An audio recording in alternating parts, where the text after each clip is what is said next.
Welcome to another Top 5 Friday with Long Arming by Jacqueline. Today we're continuing our series on how to design a quilt. And we talked a lot about contrast and how different types of contrast can tell a story in your fabrics. So we're going to talk about the opposite quality, which is unity. So what are the elements that are consistent through your quilt, that make it cohesive, that makes you look at the blocks and think, oh, all of this definitely belongs in part of the same quilt. So the first one, a great way to add unity into your block is to use a repeat.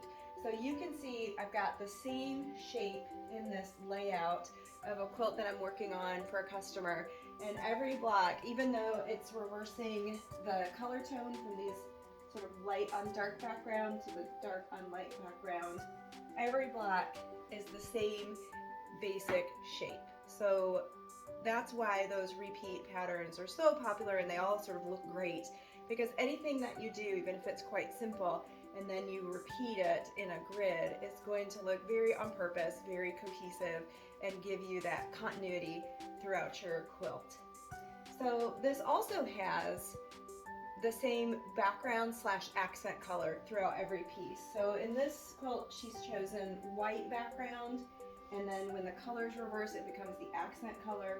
But again, it's another element that's the same thread throughout the story of the quilt that brings it together and makes it seem less random and brings you that cohesion. So that's two. We've got the repeated shape, we've got the repeated accent or background color that you can pull in to sort of connect the different areas of your block to each other and have them make sense. And then also, this color story is sort of a very cool color story. So we've got purples, greens, and blues, and there are a few more yellowy greens in there. You've got a little bit of some red and pink accents, but overall, when you look at these fabrics, it's a cool color story. So by sticking with those cools, we're using our print fabric to create another way that these are grouped and linked, and you're getting some sameness. So we're sticking to the same family of colors.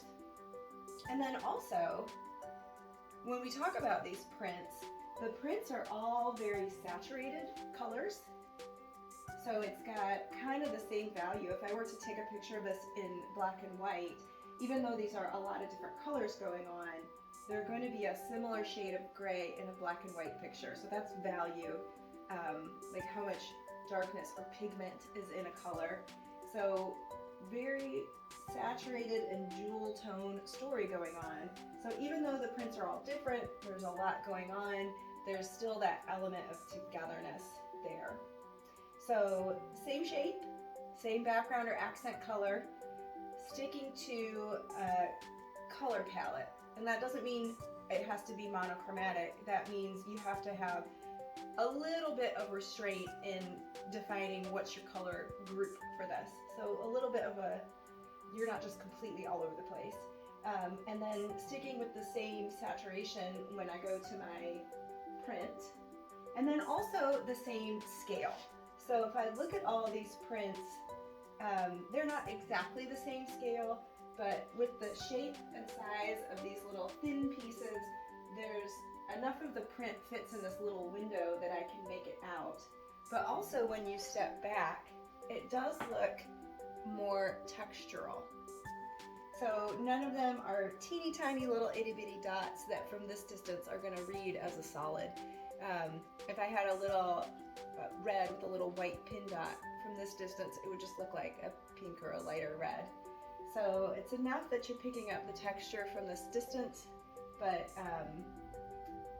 and you can still make out the pattern on most of these in these thin strips. Some of them you can tell, like this is a flower, and the print, when I get closer, doesn't have quite enough room to fully develop in this thin version. But when I find the counterpart of that, which I think is this fabric, in the bigger area, you can see those larger flowers start to develop. So there's enough detail that that fits in the window of the block that I can make out the print in all of those prints. So we've got the repeated shape, the repeated accent color, the repeated group of colors that we're using, the repeated value, and the repeated scale. So there is 5 ways that this quilt layout is showing unity, and those are things that you can look for in your quilt to make sure that you've got all of your blocks coming together into a cohesive design. So it still has contrast between your background and your print fabrics, but the print fabrics aren't really contrasting from each other. And so that's where you can thread some unity and bring your quilt design together.